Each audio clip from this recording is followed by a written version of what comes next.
बिस्मिल्लाहिर्रहमानिर्रहीम अस्सलाम वालेकुम। आप यूट्यूब चैनल देख रहे हो, मेरा नाम है अब्दुल रहमान नाज़रीन। आज 3 अप्रैल है और इस्लामाबाद में बड़ी अहम समाअत चल रही है सुप्रीम कोर्ट में। उसके हवाले से आज अभी फ़ैसला महफूज कर लिया गया। इस टाइम 4 बजे का टाइम है, फ़ैसला महफूज कर लिया गया है। कल फ़ैसला सुनाया जाएगा। चीफ जस्टिस साहब के जो रिमार्क्स आए हैं वो क्या हैं, मुल्क में इलेक्शन होने जा रहे हैं या नहीं होने जा रहे हैं, क्या जिस तरह ये पीडीएम जमातों ने इलेक्शन को इल्तवा करने की कोशिश की और कहा कि जो अक्टूबर में इलेक्शन होंगे, बेसिकली ये चाहते हैं कि इलेक्शन हो ही ना, जब तक हम जो है सीधे ना हो जाएं, जब तक हम आवाम को कुछ रिलीफ ना दे दें, जब तक हम इमरान खान को जो है उसको साइड पे ना कर दें, उसको नाअहल ना कर दें, उसको जेल में बंद ना कर दें, तब तक ये इलेक्शन नहीं चाहते हैं।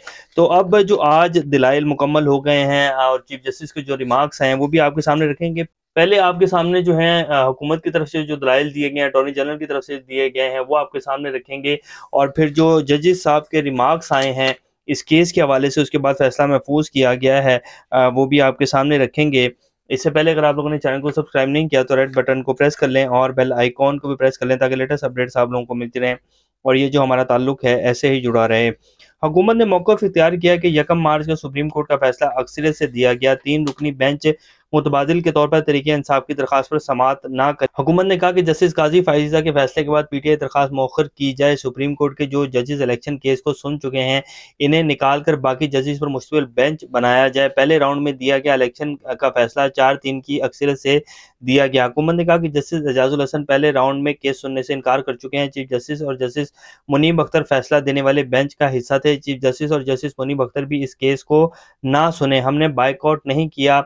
समाज शुरू हुई तो पीपी के वकील फारूक एच नाइक ने कहा कि हम कार्रवाई का हिस्सा बनना चाहते हैं, हमने तो बाइकआउट किया ही नहीं था। हमारे दरख्वास्तों के काबिल समाअत होने और बेंच के दायरा इख्तियार पर तहफ़्फ़ुज़ात हैं। चीफ जस्टिस ने कहा कि अखबार में तो कुछ और लिखा था, अगर बाइकआउट करना है तो अदालती कार्रवाई का हिस्सा ना बने, बाइकआउट नहीं किया तो लिख कर दे। जस्टिस मुनीब अख्तर ने रिमार्क्स दिए कि आप एक तरफ बेंच पर एतराज़ करते हैं, दूसरी तरफ कार्रवाई का हिस्सा भी बनते हैं। हुकूमती इत्तेहाद के इजलास का एलामिया पढ़कर सुनाएं जो जुबान इसमें इस्तेमाल की गई है। गुज़िश्ता 48 घंटे से मीडिया कह रहा है कि एलामिया के मुताबिक सियासी जमातें बेंच पर अदम एतमाद कर रही हैं। हम पर एतमाद नहीं है तो दलाइल कैसे दे सकते हैं? अगर एलामिया वापस लिया है तो आप को सुन लेते हैं। चीफ जस्टिस ने इस्तफसार किया कि अटॉर्नी जनरल साहब, आपको क्या हदायत मिली? हुकूमत अदलिया का बाइकआउट नहीं कर सकती। अटॉर्नी जनरल ने जवाब दिया कि हुकूमत बाइकआउट नहीं कर सकती, हुकूमत आइन के मुताबिक चलती है। कल सिर्फ जो है गिदड़ फपकियां मारी जा रही थी कि जी हम बाइकआउट कर देंगे, हम ये कर दिया, हम जो है इस बेंच का फैसला नहीं मानेंगे। आज जब अदालत के सामने अटॉर्नी जनरल साहब पेश हुए तो टांगे जो है वो कांपने शुरू हो गई और हुकूमत भी जो है उसका भी कांपने वाला सिस्टम था, क्योंकि अदालत से अगर बाइकआउट करेंगे तो शहबाज शरीफ साहब की जो हुकूमत है वो मिनटों सेकंडों में घर चली जाएगी और तौहीन अदालत लग जाएगी उनके ऊपर, और फिर शहबाज शरीफ साहब जो है वज़ीर आज़म नहीं रहेंगे। तो ये सिर्फ कीचड़ पपकियों की हद तक जो है हुकूमत बाइकआउट कर रही थी, इसके अलावा कुछ भी नहीं था।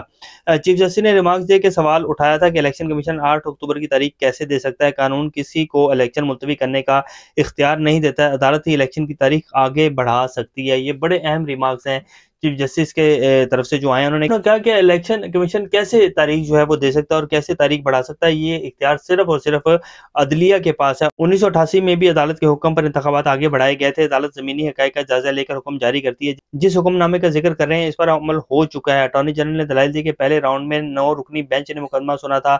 21 फरवरी को समाअत का हुक्मनामा आया। 2 जजेस के खिलाफ की तफसीलात सामने आ चुकी हैं। 2 जजेस ने पहले दिन दरख्वास्तें खारिज कर दी थी। ये तो जी अभी तक जो है वो हुकूमत ने दलाइल दी हैं। अब जो सेक्रेटरी दिफा साहब को तलब किया गया था, रहमूदुज़्ज़मान अदालत में पेश हुए। उन्होंने कहा कि पंजाब में सिक्योरिटी हालात संगीन हैं, रिजर्व फोर्सेज मौजूद हैं जिसे मखसूस हालात में बुलाया जाता है। रिजर्व फोर्सेज की तलबी के लिए वक्त दरकार होता है। अदालत ने सेक्रेटरी दिफा से कल तक तहरीरी रिपोर्ट तलब कर ली।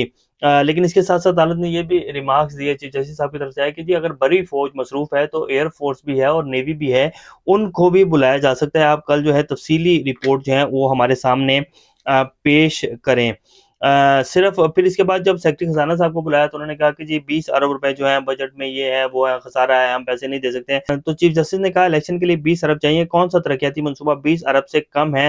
दरखास्त गुजार के मुताबिक 170 अरब रुपए का फंड दिया जा रहा है। खरबों रुपए के बजट से 20 अरब रुपए निकालना मुमकिन नहीं है। जस्टिस मुनीब ने कहा कि क्या खरबों रुपए के बजट से 20 अरब रुपए निकालना मुमकिन नहीं है? वजीर खजाना का बयान था कि फरवरी में 500 अरब रुपए से जायद के टैक्स जो हैं वो जमा हुए। इसके बाद फिर असद उमर साहब गए हुए थे वहाँ, और उन्होंने ब्रीफिंग दी बजट के हवाले से और सारा जो टैक्सेस होते हैं, सुप्रीम कोर्ट को बताया कि कैसे सेक्रेटरी खजाना साहब जो है बेवकूफ़ बनाने की कोशिश करें। असद उमर ने रोस्टरम पर आ गया और ब्रीफिंग दी कि पहले 5 माह में 5700 अरब रुपए खर्च हो चुके हैं। टोटल बजट 9500 अरब है। IMF खसारे का टारगेट GDP के हिसाब से तय करता है। 20 अरब रुपए बजट का 0.02% से ज्यादा नहीं है। 20 अरब का खसारे के टारगेट से कोई ताल्लुक नहीं है। तरक्याती खर्चात 700 अरब रुपए हैं। अभी तक 450 अरब रुपए खर्च होना बाकी है। हुकूमत ने 8 माह में सिर्फ 200 अरब रुपए खर्च किए हैं। कैसे मुमकिन है 700 अरब के बजट से 21 अरब रुपए ना निकाले जा सकते हैं? आईनी तकाजा अहम है या सड़कें बनाना इससे बड़ा कोई मजाक नहीं हो सकता। चीफ जस्टिस ने कहा कि हुकूमत हिचकिचाहट का शिकार है। हुकूमत ने कहा है कि किसी से बात नहीं करेंगे, अदालत फैसला करे।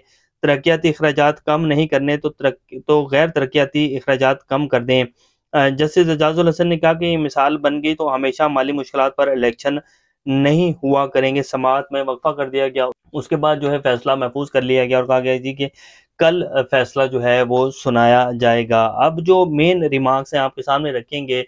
मुल्क जी इलेक्शन की तरफ जा रहा है, जैसे कि हमने पहले भी आपके सामने रखा था कि अगर आइन की बालादस्ती होगी, कानून की हुक्मरानी होगी, जमहूरियत को आगे बढ़ाया जाएगा, कोई मार्शल लॉ या कोई नया एडवेंचर या कोई नया तजर्बा नहीं किया जाएगा तो फिर तो मुल्क में इलेक्शन ही होंगे। हाँ, वो 1 डेढ़ 2 माह आगे पीछे हो सकते हैं, लेकिन मुल्क इलेक्शन की तरफ जाएगा। जो PDM का वो है, प्लान है कि हम इलेक्शन ही नहीं करवाएंगे, हम जो है इसी तरह लेके जाएंगे जब तक इमरान खान नायल नहीं हो जाएगा, मियाँ साहब वापस नहीं आ जाएंगे, NRO कंप्लीट नहीं हो जाएगा, यानी कि हमारे तमाम तर जो प्लान थे इस हुकूमत में आने के, अपने आप को साफ करने के, वो नहीं हो जाएंगे, तब तक हम इलेक्शन नहीं करवाएंगे। तो ऐसा हरगिज नहीं होने जा रहा है, ये बिल्कुल भी इम्पॉसिबल है। वफाकी हुकूमत ने ऐसा कोई मवाद नहीं दिया। अब ये रिमार्क्स जो हैं चीफ जस्टिस साहब के हैं, जिनसे आपके सामने बिल्कुल क्लियर हो जाएगा कि कल जो फैसला आने जा रहा है वो क्या है। वफाकी हुकूमत ने ऐसा कोई मवाद नहीं दिया जिस पर इलेक्शन मुलतवी हो सकें। चीफ जस्टिस साहब के रिमार्क्स सिर्फ आए बाएं शाएं करते रहें, कोई ऐसी बात, कोई ऐसा ठोस चीज़ नहीं बताएगी जिसकी वजह से इलेक्शन मुलतवी किए जाएं। इंतखाबात की राह में हाई रुकावटों से भी आगाह नहीं किया गया, यानी कि कोई ठोस चीज़ जो है वो हमें नहीं दी गई। मुल्क में कोई सियासी मुज़ाकरात नहीं हो रहे हैं जिसका हमने कहा था कि जी आप मुज़ाकरात करें और फिर जो है इलेक्शन की तरफ जाएं, तो ऐसा भी कुछ नहीं हो रहा। अदालत ने तवाज़ुन कायम करना होता है। इसके बाद फैसला महफूज कर लिया गया और कल फैसला सुनाया जाएगा। तो पाकिस्तानी कौम को जी हम एडवांस मुबारक देते हैं। मुल्क जो है वो इलेक्शन की तरफ जा रहा है और PDM के जो घुनौने अज़ाइम थे वो खाक पे मिलने जा रहे हैं और आखिर अवाम का फैसला ही चलेगा और जमहूरियत की जो है वो बका होगी, जिसे सही मायनों में जमहूरियत कहा जाता है। इसलिए ये सारा निज़ाम और ये सब जो लोग हैं ये डर रहे हैं, क्योंकि इन्हें पता है कि अब असल मायनों में जमहूरियत आएगी और अब असल मायनों में अवाम जिसे चाहेगी उसको लाएगी, इसलिए ये इलेक्शन से भाग रहे हैं। तो बहरहाल खैर, मुल्क इलेक्शन की तरफ जा रहा है और यही फैसला जो है, होप सो 90% उम्मीद तो यही है, 99% की ये फैसला आएगा। बहरहाल अभी कल तक का जो है उसको वेट करवाया जाएगा, कल फैसला सुनाया जाएगा। उसमें कोई नया एडवेंचर, कोई नया तजर्बा ना हो जाए, क्योंकि पाकिस्तान की तारीख है, अगर ऐसा कुछ ना हुआ तो फिर तो फैसला आवाम के हक में आएगा और मुल्क इलेक्शन की तरफ जाएगा। अभी तक के लिए इतने, अपना चैनल का ख्याल रखिएगा। अल्लाह हाफिज़।